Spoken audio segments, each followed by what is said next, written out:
Assalamualaikum warahmatullahi wabarakatuh. Kami dari kelompok Mentari Muda ingin melakukan tugas SKB yaitu wawancara UMKM. Sebelumnya izinkan kami memperkenalkan diri. Nama saya Hasil Mareta dengan NIM 2023 6220, nomor absen 22. Nama saya Denaya Alisya Rahmat dengan NIM 2023 6227 dengan nomor absen 25. Nama saya Safa Sabita Muharram dengan NIM 2023 6278 dengan absen 26.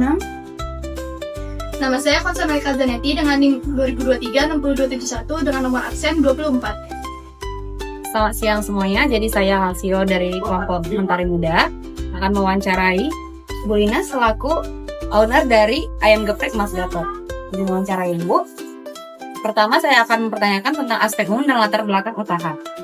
Bu, boleh cerita sedikit nggak bagaimana awal mula Ayam Geprek Mas Gatot ini berdiri? Awal mulanya itu kita jualan chicken biasa karena banyak peminat untuk mencoba ayam geprek ayam geprek. Jadi kita mencoba tuh tester dulu satu di geprek, terus pelanggan lain sudah merasakan ya. Terus setelah merasakan dibilang enak, akhirnya kita berinovasi membuat ayam geprek Mas Gatot. Oke. Selanjutnya, apa alasan Ibu memilih bisnis ayam geprek dibanding usaha makanan lain? Karena ayam itu banyak peminatnya. Orang Indonesia paling suka dengan ayam. Oke. Apa yang membuat Ibu yakin kalau usaha ini punya peluang berkembang? Peluang berkembang, ya masih nggak yakin ya. Cuman dua-duanya sama-sama akhirnya kan berkembang karena apa ya, ayam itu nggak ada matinya. Kayak kita tahu itu orang Indonesia tuh demen pedes seleranya. Terus ayam pun nggak ada bosannya, yang tua sampai yang muda ya, apa anak-anak kecil. Siapa yang pertama kali mendukung Ibu membuka usaha ini? Pertama suami sih ya, suaminya nggak ada. Ya. Apa harapan jangka panjang Ibu untuk usaha Ayam Geprek Mas Gatot ini? Terus berharapnya biar berkembang, biar menambah orang-orang yang di luar sana kurang pekerjaan, jadi UMKM tetap berkembang. Selanjutnya, kita akan berbicara tentang aspek produksi dan operasional. Biasanya proses pembuatan ayam geprek itu dimulai dari apa sampai selesainya bagaimana? Pertama ayamnya kita potong, marinasi, lalu marinasi langsung taruh freezer untuk membuat bumbunya lebih lebih berasa lah mainnya di freezer. Bahan baku apa yang paling penting menurut Ibu? Misalnya kayak ayam atau justru kayak cabenya, tepungnya gitu? Kalau paling penting pasti ayamnya kayak ayam sama tepung ya. Kalau cabai sih belum begitu ya, karena banyak yang ayam biasa, ayam yang nggak digeprek semua sih. Bagaimana cara Ibu memastikan bahan yang datang ke dapur itu kualitasnya bagus?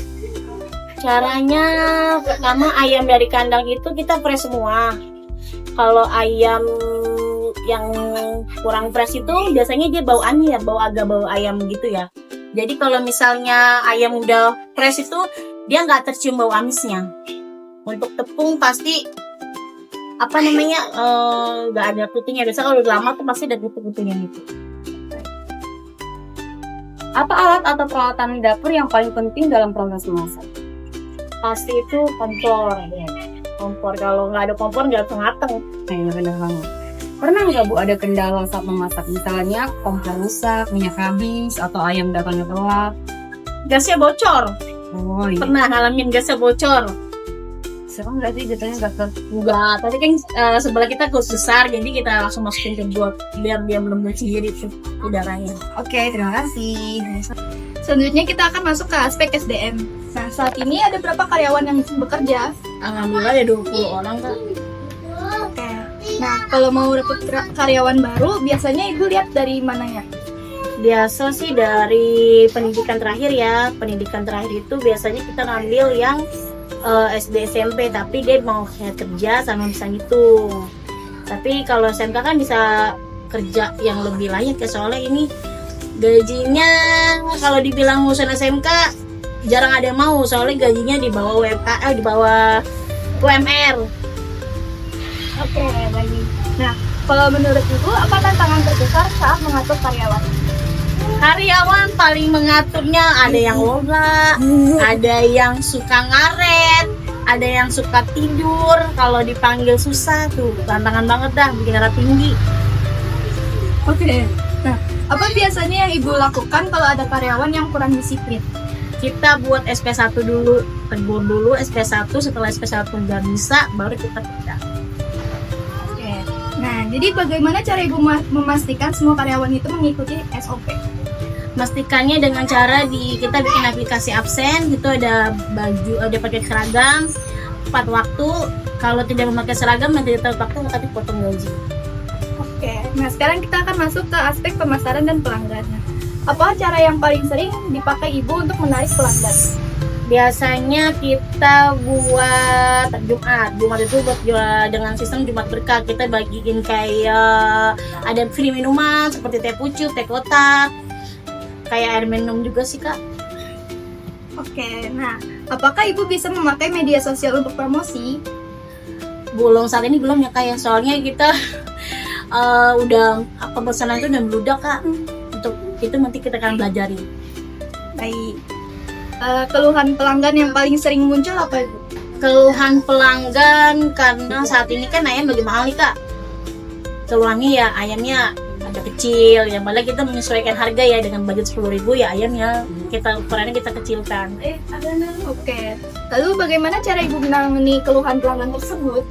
Dengan cara kita ngomong kalau ayam sedang tidak baik-baik saja harganya Kak. Harganya merombak kayak burung. Gitu aja sih Kak. Baik, terima kasih. Oke, selanjutnya kita masuk ke aspek keuangan. Bagaimana cara Ibu menentukan harga jual menu? Untuk harga jual menu biasanya kita ayam itu per ekornya berapa, sumbangannya berapa, kita kalikan dengan harga tepung. Setelah itu kita bagi, lalu kita menentukan harga yang sesuai pasaran. Untuk omset perharinya kira-kira berapa ya? Untuk per hari nembus 2 juta Kak. Apa yang paling mempengaruhi biaya hidup? Mempengaruhi paling motor sih Kak, kendalanya di motor kita karena kan ke motor itu ada kentaris, jadi di motor itu ada yang rusak, entah apanya lah Kak, pokoknya itu motor. Bagaimana cara Ibu menjaga keuntungan nih meski harga bahan-bahan kan naik turun? Dengan menjaga menjaga kualitas aja sih Kak. Kita biasanya kita keliling ke kandang-kandang ayam untuk mencari ayam yang harganya sesuai dengan harga yang ditentukan. Apakah Ibu membuat pembukuan harian atau ada orang khusus yang membuat buku hariannya? Nggak ada sih Kak, saya sendiri yang buat buku harian keuntungan dan labangnya. Selanjutnya kita masuk ke aspek kebersihan lingkungan dan limbah. Jadi limbah apa yang paling banyak dihasilkan? Limbah tepung kan, untuk makan bebek sama lele itu banyak yang dijual.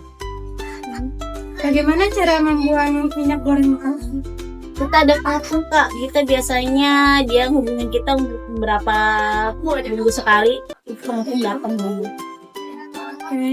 Apakah sampah dipisah antara basah dan kering? Iya, dipisah antara plastik dan bumbu-bumbu itu dipisah. Apakah pernah ada masalah terkait limbah? Tidak ada, alhamdulillah, karena sudah ada pengepulnya jadi sudah aman. Apa yang bisa diperbaiki agar pengelolaan limbah lebih rapi?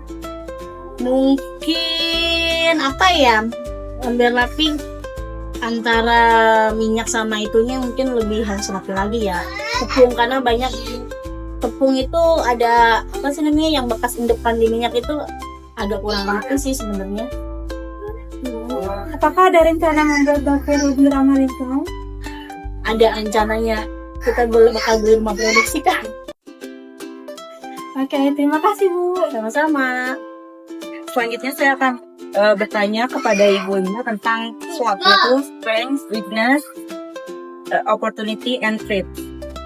Nah, yang pertama ini yang kekuatannya. Apa keunggulan utama ayam geprek Mas Gatot dibandingkan pesaing?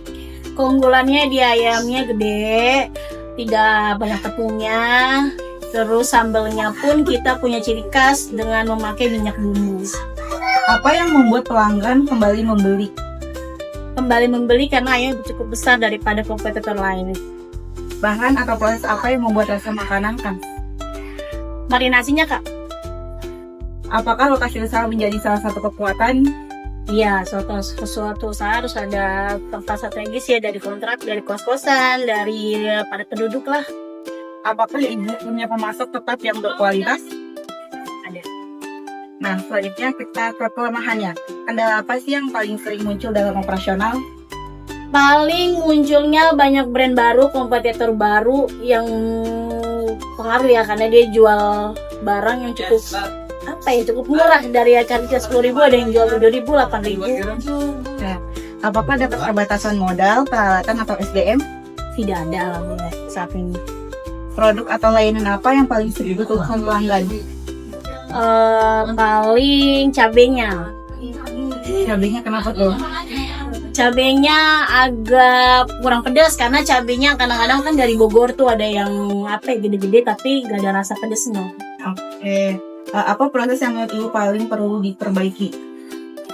Marinasinya kita butuh alat. Belum beli alatnya, Bu? Belum ada, nanti insya Allah tahun ini beli. Amin, mudah-mudahan kebeli.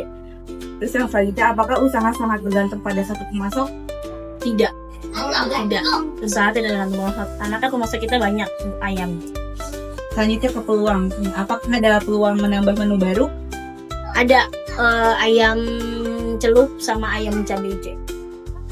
Ya, apakah ada kebutuhan atau tren baru yang bisa dimanfaatkan, misalnya sambal viral atau paket hemat atau paket bundling? Mungkin paket hemat ya Kak ya. Kita biasanya jual harga 16, tapi untuk paket geprek saya jual 14 paket gepreknya doang. Tapi kalau pakai nasi 15, jadi ada paket hematnya. Oke. Apakah memungkinkan untuk membuka cabang baru yang lebih banyak di luar sana? Amin, kita bisa mau buka rencananya 100 outlet. Amin, udah tercapai. Apakah penggunaan media sosial berpeluang meningkatkan penjualan? Sebenarnya berpeluang ya Kak, cuman kita belum bisa menggunakannya. Pelanggan baru dari segmen mana yang bisa ditarik nih? Pelanggan paling mahasiswa atau anak-anak kos tuh, karena dia banyak yang diskonan, jadi diskon.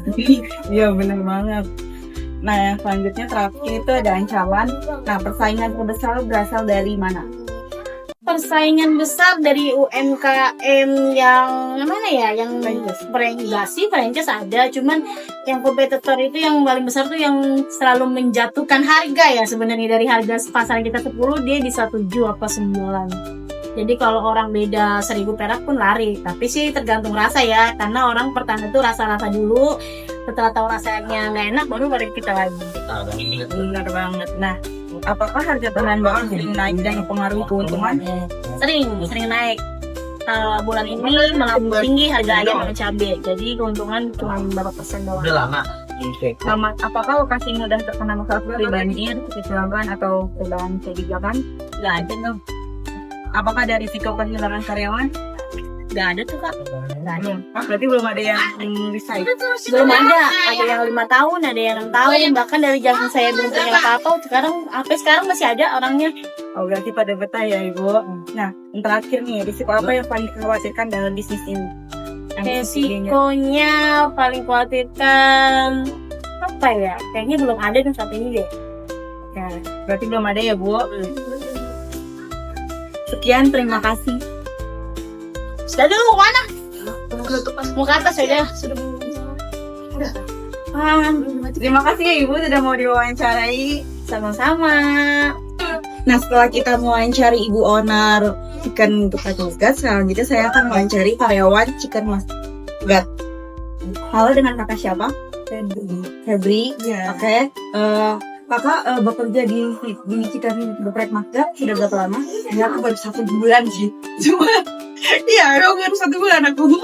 Oke, kakak ini tahu dari mana gitu? Kira bisa bekerja di Chicken Mas Gat ini? Sebenarnya ownernya temennya tante saya, jadi saya bisa tiba-tiba kerja di sini ya karena itu. Kakaknya posisinya sebagai apa di Chicken Mas Gat ini? Saya sebagai kasir. Oke.